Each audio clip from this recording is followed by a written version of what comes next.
Welcome to Cutting It Straight, where the issues and concerns of our times are examined in the light of the Word of God.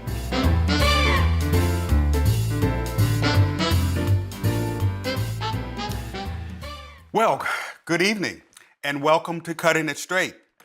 My name is Niketa Wharton and I'm your host for this evening. As always with us is Pastor Bruce David Bell, the pastor of Berean Bible Fellowship here in Richmond, Virginia. Pastor Bruce, good to have you with us tonight. Thank you. It's a pleasure to be here with you. Good. We want to get right into our conversation, and tonight's topic is somewhat of a weighty one, I will admit. What do you know about God? What do we know about God? The divine revelation of himself. Perhaps, Pastor Bruce, you can kind of lay out tonight's conversation with us. Of all the thoughts that we entertain and think about, the weightiest, the most important thought that we have is our thoughts concerning God, who he is, how he acts, and what our response should be to him. I think it's important to remember that we cannot understand everything about God since he's infinite and we're not, but he has chosen to reveal himself to us in certain ways. But even as he's revealed himself to us in a small part, we need the help of the Spirit of God in order to understand what and who he is. Wonderful. You know, I think our conversation is going to be great in terms of getting to a lot of that. So we know that with all of the problems that we're facing today, and we read about it every day, see it every day on television, read about it in magazines, paid newspapers, whatever. But with all of the problems that we're facing today, what do you think is the greatest problem that is confronting the church? I think the greatest problem that I see is the fact that we have lost a sense of the majesty, of the glory of God.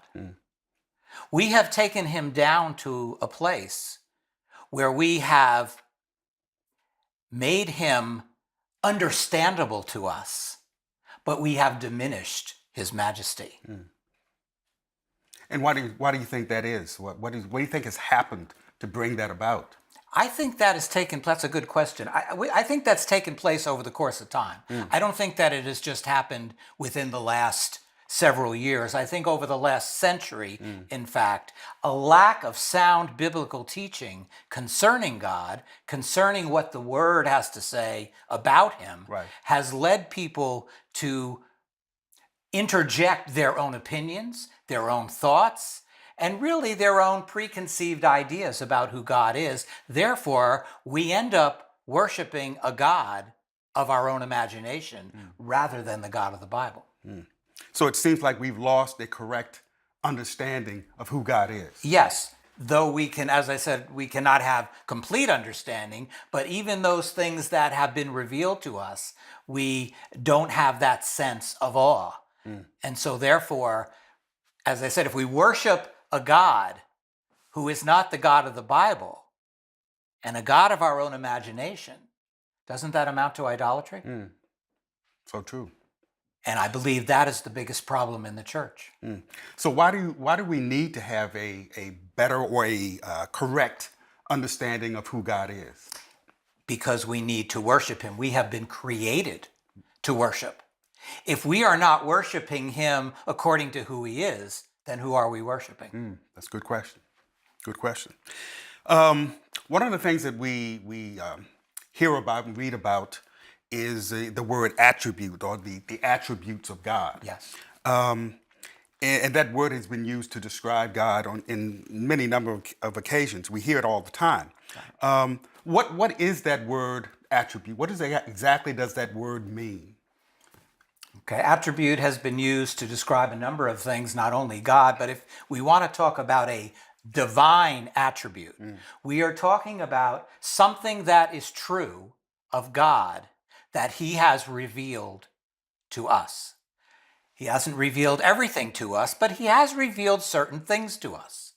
The difference between a divine attribute and, let's say, a characteristic is that a characteristic describes things that are created. We have certain characteristics.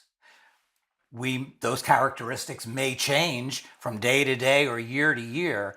The difference between that and a divine attribute is they don't change because God doesn't change. The same yesterday, today, forever. So we can expect him to act according to who he is each day, each year, in every circumstance.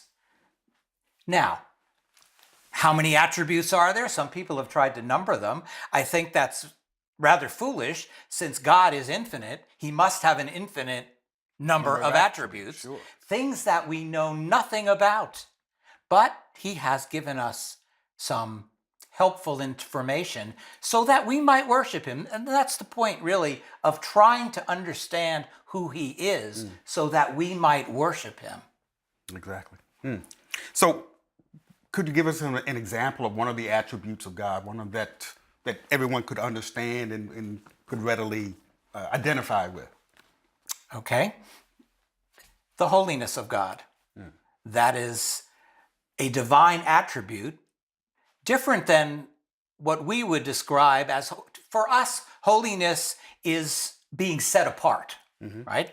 Set apart from sin. We're not perfect. Now, as far as a divine attribute of God, he is the standard of perfection. Sure. He is what everything else is measured by. When the angels around the throne cover their eyes because he is holy, he is absolutely pure and set apart, unlike anyone, unlike anything that exists in the universe. Wow. What about a characteristic of God as opposed to an attribute? Characteristic is not a word we should use in reference to God because characteristics involve change. Yes, exactly.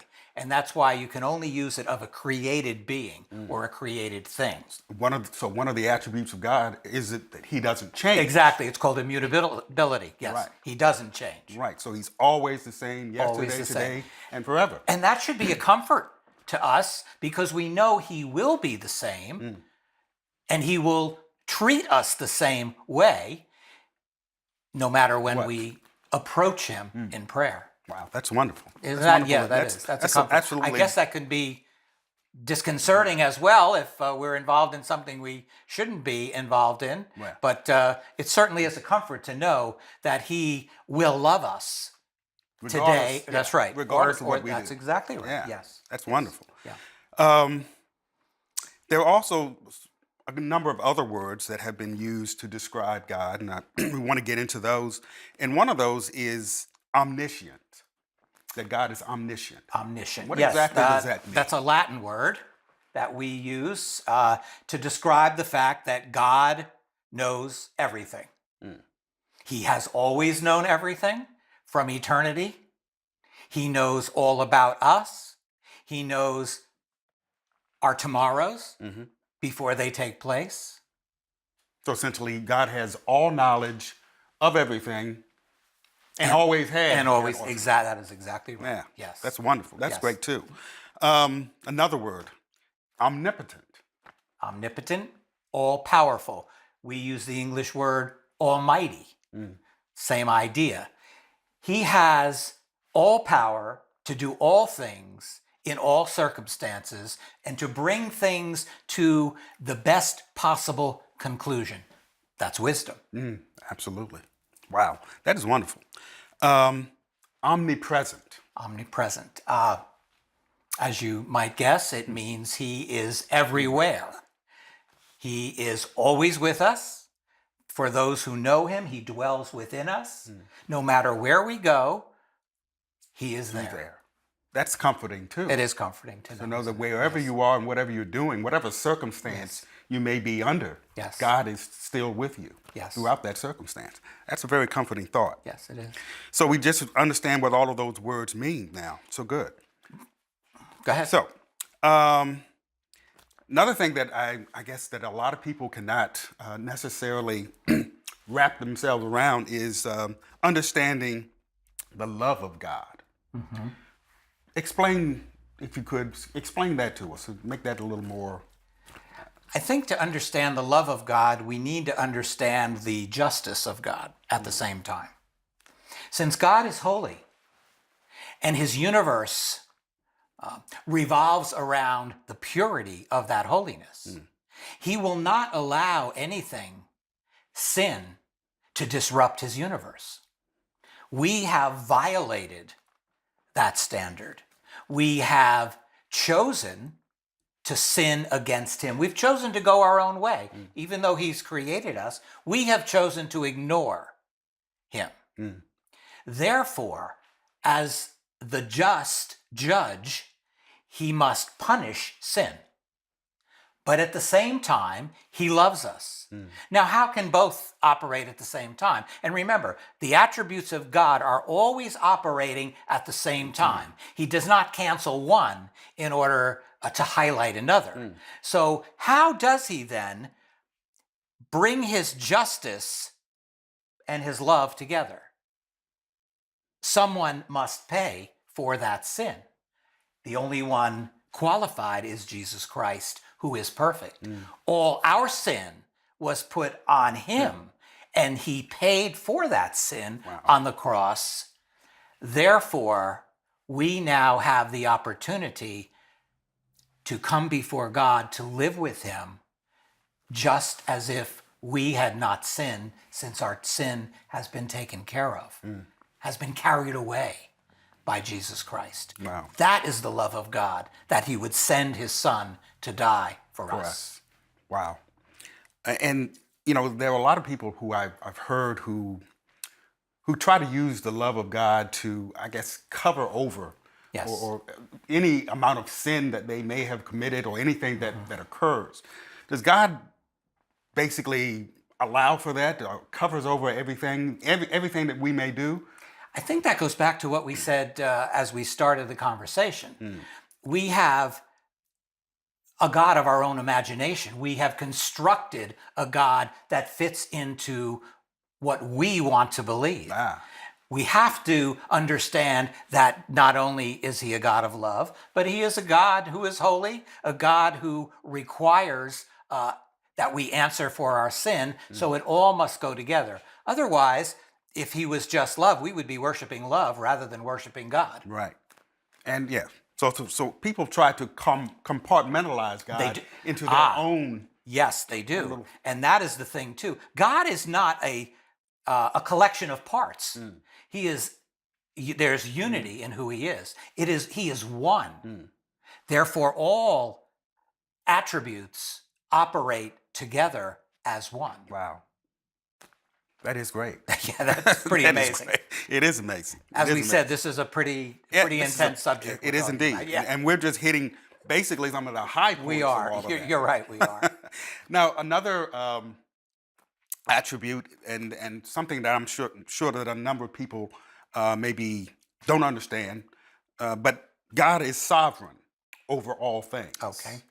Sovereignty means that he controls, he rules, he reigns over every situation, over every aspect of the universe. And though we may not understand why things take place, the fact is nothing takes place unless he allows it. Wow. Okay.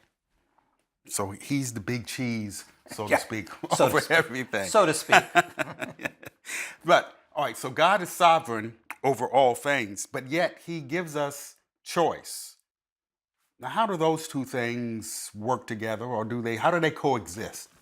They coexist because the Bible says that they coexist. That's a good answer. And we don't understand how that could possibly be. And here is where faith comes in. When we don't understand certain aspects, certain things in the Bible, we approach it by faith.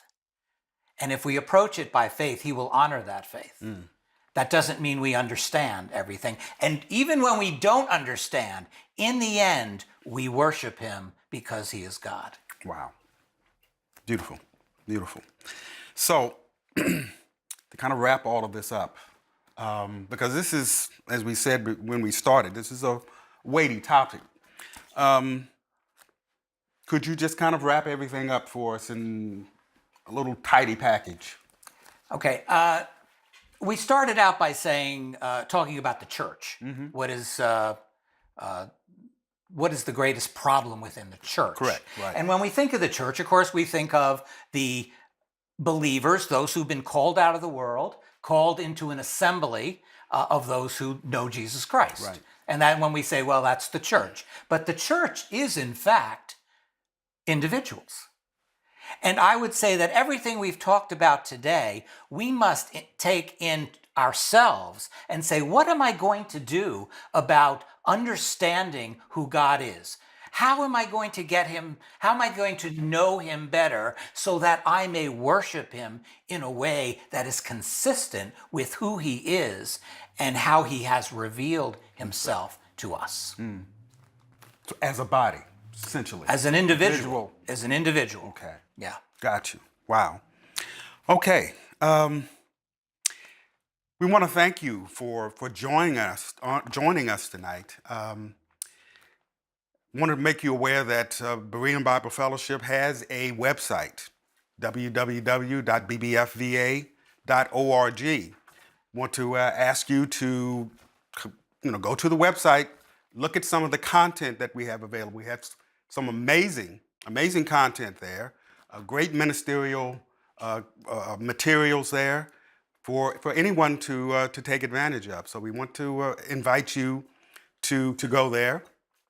And also, if you feel a need or feel the desire, we want you to drop us a line, to communicate with us. Let us know how we're doing, whether or not you understand what has been said, not only tonight, but on any other particular episode that we've had. So we want you to communicate with us. Let us know how things are going, whether or not you have any questions, you understand anything or everything, or if you have some issues, let us know so that we can communicate with you. So tonight's episode, thank you for joining us. On behalf of Pastor Bruce David Bell, pastor at Berean Bible Fellowship, I'm Niketa Wharton, and we want to say thank you, good night, and God bless. Amen.